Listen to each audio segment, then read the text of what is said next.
2 ovci. Zaslišala sva jok in obstala. Bila je Lazarjeva mama, jokala je in klicala sinova. Nato sva videla prihajati 3 partizane, ki so vodili zvezana njena sinova, Jožeta in Jakoba.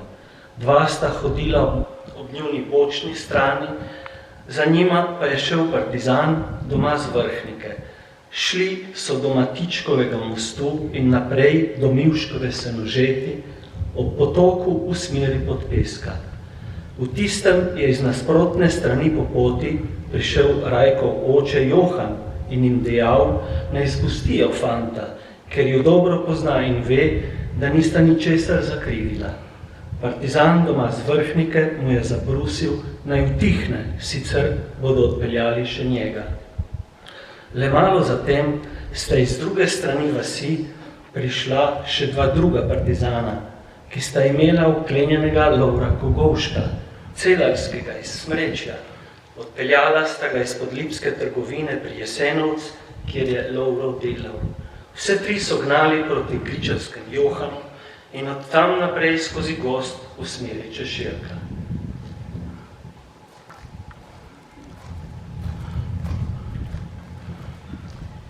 2. avgusta 1942 so Italijani na poti izpod Lipe, ko so se od Maše vračali proti domu, zajeli kmete iz Sovre in okolice. Matevža in Franca Corn, očeta in sina Cornova, Matevža Jereba, Kuhinčana, Matija Kogovška, Pečovarja, Bernarda Križaja, Jesenovcovega, Matija Lukančiča, Matijatovega, Franca Malovrha, Grogelnovega, Franca in Jožeta Nagode, Plečnikova in Matevža Trpina, Sorčana. Zaprli so jih pri Cornu. Iz spiska v rokah je italijanski oficir prebral imena 10 kmetov, ki so jih odpeljali in ustrelili v Lukančkovem gozdu. Predtem so si morali izkopati grob, v katerega so jih zagrebli. Ustreljeni so bili že čez nekaj dni prikopani na Rotarsko pokopališče, kjer počivajo še danes.